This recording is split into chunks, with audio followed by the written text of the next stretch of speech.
ये वचन की ताकत होती है। अब वचन मानते नहीं, संत सतगुरु की बात को आप समझते हो कि गुरु ने क्या ऐसे ही कह दिया होगा। गुरु मौज बख्शता है जिस जीव को जिस काम के लिए कहता है। अगर वो बुरा काम तो कहता है तो गलत बात है, जिससे तुम्हारा नुकसान होता है उस वचन को ना मानो। लेकिन अगर वो कहता है कि तुम ये काम करो, किसी से कोई सेवा करवाना चाहते हैं, किसी को किसी भी रूप में वो कोई काम, कोई आज्ञा, कोई उपदेश करते हैं, तो समझो कि उसको अपना भाग सराहना चाहिए कि मेरे लिए ये अवसर जो मिला है, इस अवसर को पाके मैं अपने कर्म को काट सकता हूँ।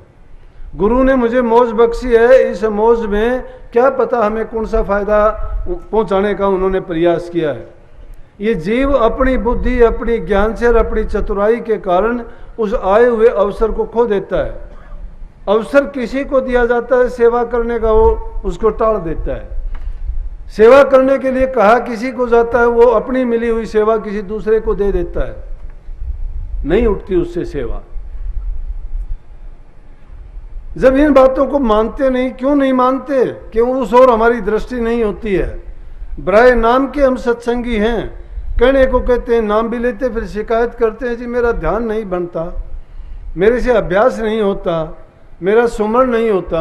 मैं कहता हूँ ध्यान अलग चीज है, अभ्यास अलग चीज है, सुमरण अलग चीज है। और फिर ये चीज करने मैंने थोड़ी करनी है, आपने करनी है। जो खुद इंसान ने खुद करनी है, वो मुझे आके अपनी ही शिकायत क्यों करता है? गुरु ने जो चीज देनी होती है, गुरु को तुम याद करके देखो, गुरु तो अंग संग बार भीतर दिन रात तुम्हारे साथ रहता है, चौकीदार बन के पहरेदारी करता है तुम्हारी। जिन्होंने संतों पर यकीन किया उनके साथ ऐसा हुआ, लेकिन ये जीव नहीं मानता। दादू साहब का शिष्य था,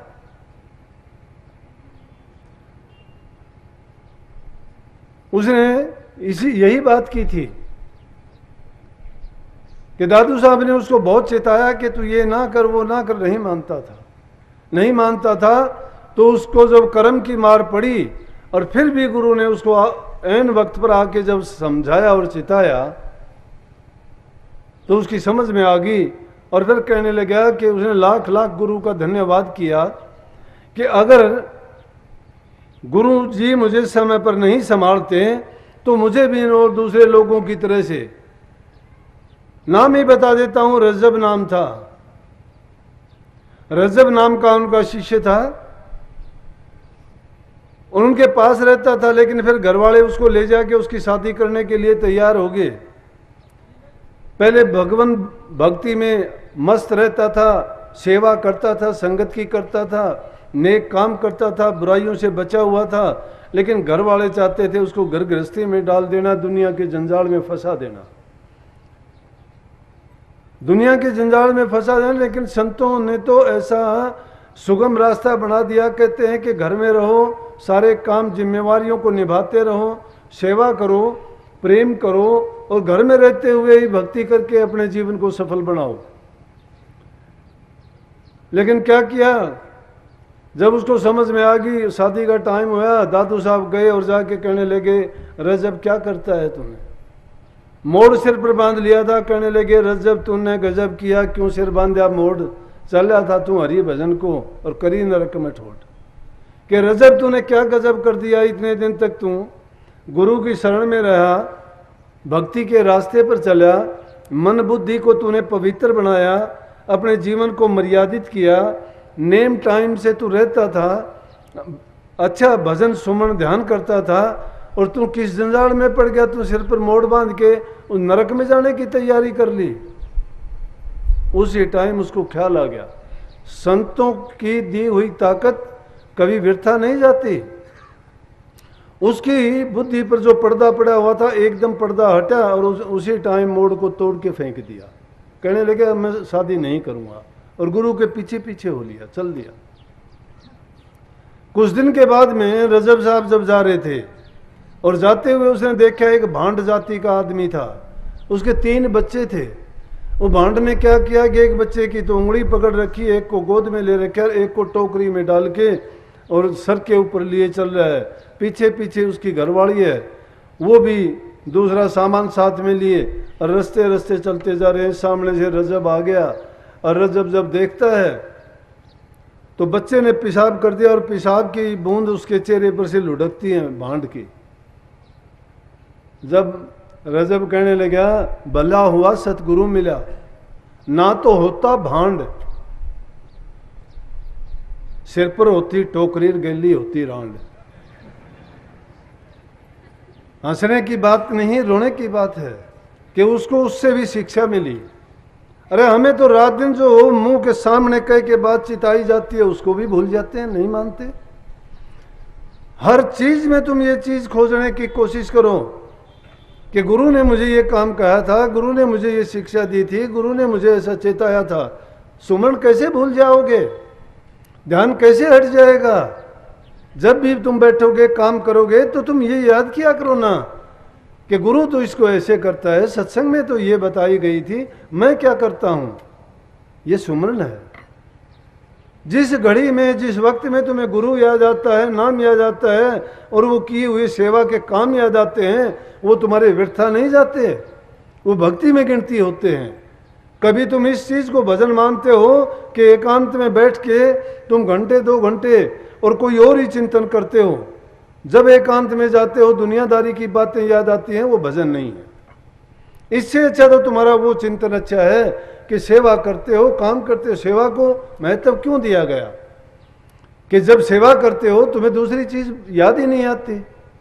तो भागी जीव वो हैं कि जो संतों के दरबार की जिनको सेवा मिली है और जिनको विशेष कृपा होती है उनको विशेष सेवा मिलती है।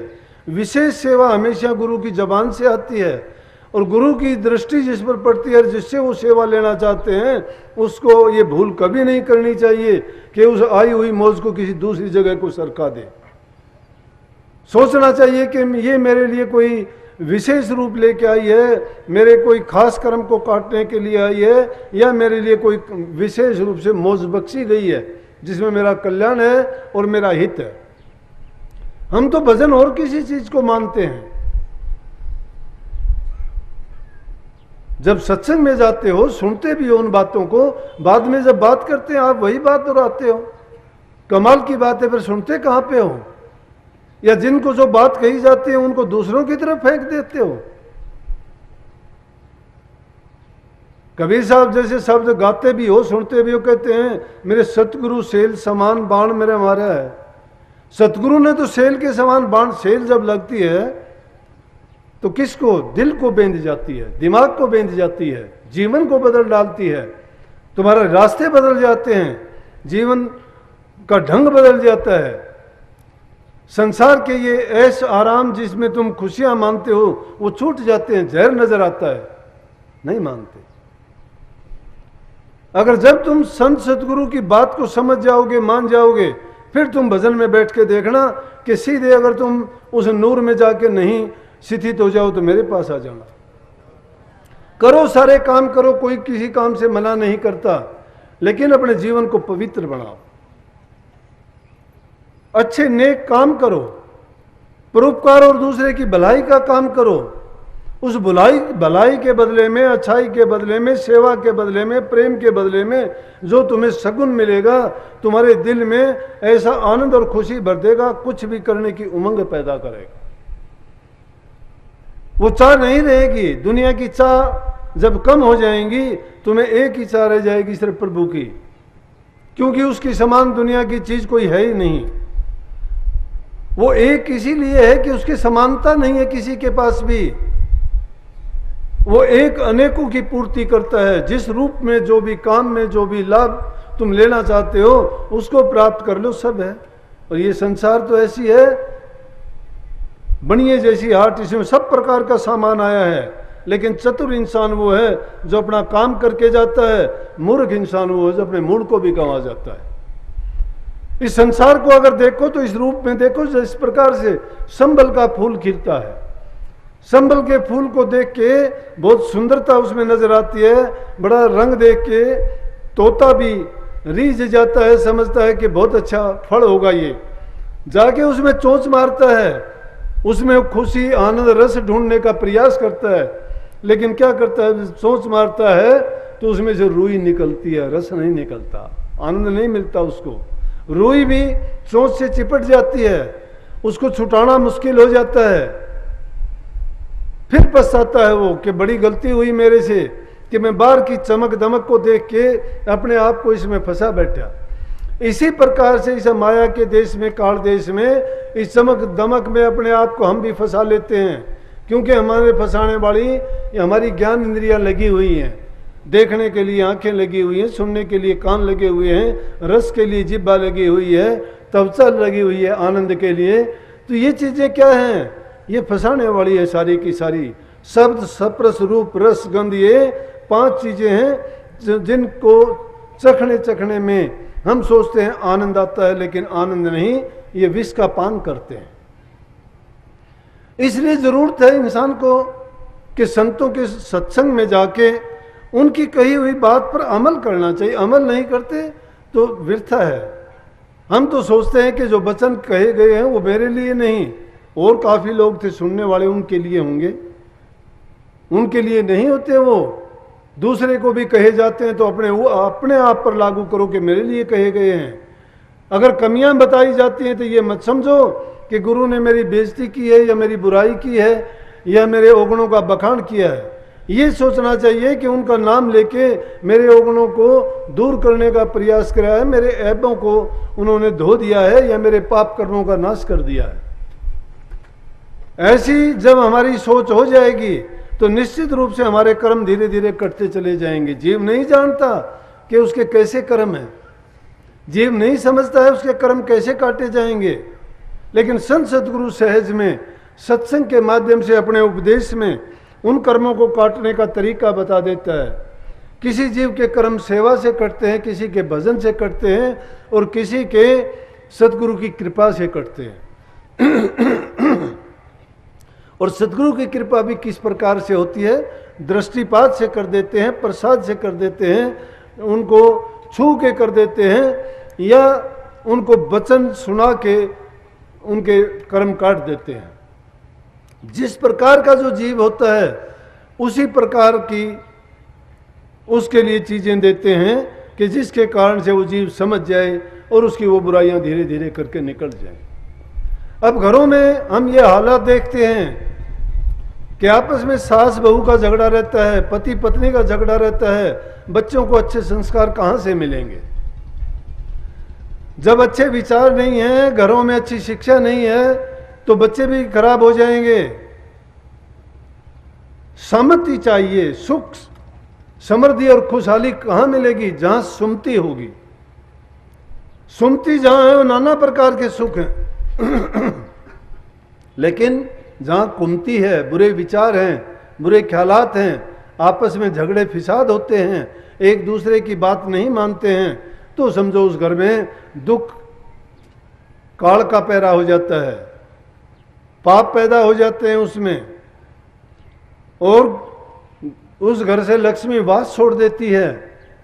खुशियां नहीं रहती उस घर में। जिस काम में अच्छाई के लिए भी तुम काम करना चाहोगे, बुराई में बदलते देर नहीं लगेगी। जहां प्यार प्रेम होगा, आपस में एक दूसरे की इज्जत कदर करते होंगे, जहां सेवा भाव होगा, जहां छोटे बड़े को आदमी आदर और सम्मान देता है, वहां खुशियां ही खुशियां होती हैं।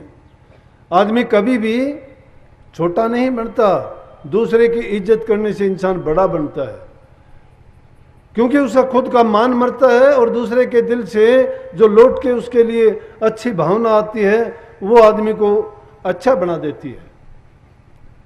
तो जब तक हमारे जीवन में खुशियां नहीं है, घर में शांति नहीं है, मन में शांति नहीं है, विचार हमारे अच्छे नहीं है, बुरी आदतों को अपनाए हुए हैं,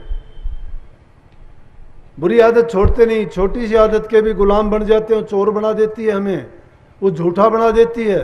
छोटी सी आदत चोर बनाती है हमें, झूठा बनाती है हमें, नजर छिपाते फिरते हैं।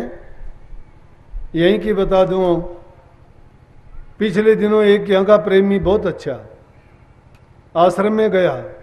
अपना नियम है कि मैं तो कहता हूं कि बीड़ी पान तंबाकू कोई नहीं पिएगा, अगर सत्संगी हो तो, नहीं तो मेरा किसी पर जोर तो नहीं ना, मैं तो अच्छी शिक्षा दे सकता हूं। अगर मुझे ये दोष दे कि आपका सत्संगी होके ऐसा करता है, तो मैं कहता हूं मेरे पास कैद खाने जेल खाने तो है नहीं, उसमें बंद करूंगा।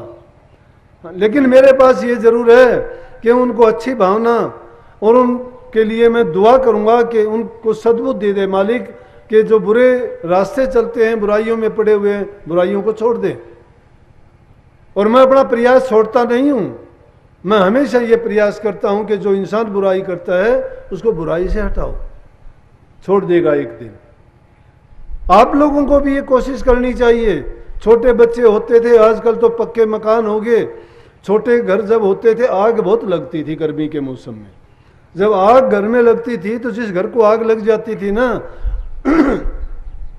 उसकी तो आग बुझाने की कोशिश करते, लेकिन उससे आगे वाले घरों पर पानी डालते थे। तो हम सोचते थे कि इस घर में आग लगी हुई, इसको नहीं बुझाते, आगे क्यों डालते हैं। उसका मतलब ये था, समझ में आता है जब आप सोचते हैं कि भाई वो तो जलने वाली चीज थी, वो तो खत्म हो चुकी है लगभग, लेकिन फिर भी उस पर तो काबू करते हैं, आगे का इंतजाम करते ताकि वो आग आगे ना फैले। जो लोग बुराइयों में पड़े हुए हैं उनकी हालत यही है कि उनको बुराइयों से छुटाया जाए, उनकी तो बुराई बंद करो। लेकिन उनकी बुराई नहीं बंद होती तो कम से कम जो आने वाली पीढ़ी है उनके लिए तो ऐसा इंतजाम करें, उन बुराइयों की तरफ दृष्टि ना करें, वो उन बुराइयों से बच जाएं। हमारा प्रयास ये होना चाहिए। लेकिन जिन घरों में ऐसी बुराई होती है, जो शराबी जुआ खेलते हैं, घरों में लड़ाई झगड़ा करते हैं, वो अपने बच्चों को भी वैसा ही बना देते हैं। कोई माँ के प्रति अपने बच्चों को भड़का देता है, कोई माँ अपने बच्चों को अपने पिता के प्रति भड़काते हैं। लेकिन वो कब होता है ऐसा कि जब वो अपनी आदतों को नहीं छोड़ते। तो मैं उस प्रेमी की छोटी आदत, बुरी आदत बताता हूँ कि आश्रम में सत्संग की छुट्टी 3 साढ़े 3 बजे करने के बाद वो बाहर निकला। बाहर निकलने के बाद उसने इधर देखा उधर देखा कि चोर, तो उसके मन में चोरी है। इसीलिए मैं कहता हूं कोई भी पाप करता है, कोई चोरी करता है, कोई दुष्कर्म करता है, उससे पहले अपने आप को मारता है। उसके अंदर से तो यह है कि तू ऐसा ना कर, लेकिन फिर भी क्या करता है, वो इधर उधर देखने का मतलब है कि वो अपने आप को मारने का प्रयास करता है, मारता है उसको। जो उसको रोकने वाली चीज है उसको दबाता है। उसने इधर उधर देखी, नाम नहीं लूंगा, ना चिंता कर। उसने इधर उधर देखा और देखने के बाद सिगरेट जलाई। मैं देख रहा था, सिगरेट जलाने के बाद एक कस लगाया, फिर देखा, हाथ में यूं दबा ली। थोड़ी देर के बाद देखते देखते उसकी दृष्टि बड़ी में दिखाई दिया और उसको घेर के उछल दिया। मैं बोला पी तो अच्छी तरह ले अब। तो वो 10-15 दिन में चला जाया करता, अब वो काफी दिन से गया ही नहीं। तो देखो, एक छोटी सी चीज थी बुरी आदत। अगर वो बुरी आदत नहीं होती, बुरी आदत संगति से तो बाहर लेके आई, बैठा रहा, जब भी तलब होगी उसको। मेरी पी हुई है, मुझे पता है। मैं जब सत्संग से उठता था तो मैं भी बाहर निकलते ही पीता था। वो तलब उसकी होती है। तो क्या करता है, बैठे बैठे भी सोचता है कब छुट्टी होगी तो मैं जाते ही ये काम करूंगा। तो उसको कहां से उस सत्संग के वचन सुनने को मिलेंगे। तो बुरी आदत छोटी सी अच्छी संगति से बाहर निकाल के लेके आई। वहां आने के बाद उसको चोर बनाया। किसकी चोरी करी? दुनियादारी से भी चोरी की, कोई बता ना दे। बता देगा तो तेरे को झूठ बोलनी पड़ेगी, झूठा भी हो गया। चोर गुरु का भी हो गया, गुरु का नियम तोड़ दिया। गुरु का चोर परमात्मा का चोर हो गया। बुराई तो छोटी सी थी, लेकिन चोर किसके बने? परमात्मा के बने। डरना परमात्मा से चाहिए, वो देखता है, सबको देखता है। इंसान से तुम छिपा लोगे, मेरे से छिपा लोगे, घर परिवार दूसरे लोगों से भी छिपा लोगे, लेकिन उससे कैसे छिपा लोगे? इसलिए अपनी बुद्धि पर पर्दा ये मत डालो, कोई नहीं जानता, कोई नहीं देखता। अपने आप में जब तक सुधार नहीं आएगा तब तक चोर बने रहोगे, झूठे बने रहोगे, पापी बने रहोगे। ये जुल्म होते ही रहेंगे। ये जुल्म है, इससे बढ़ के पाप नहीं है। वो कर्म आपका पीछा कभी नहीं छोड़ेगा।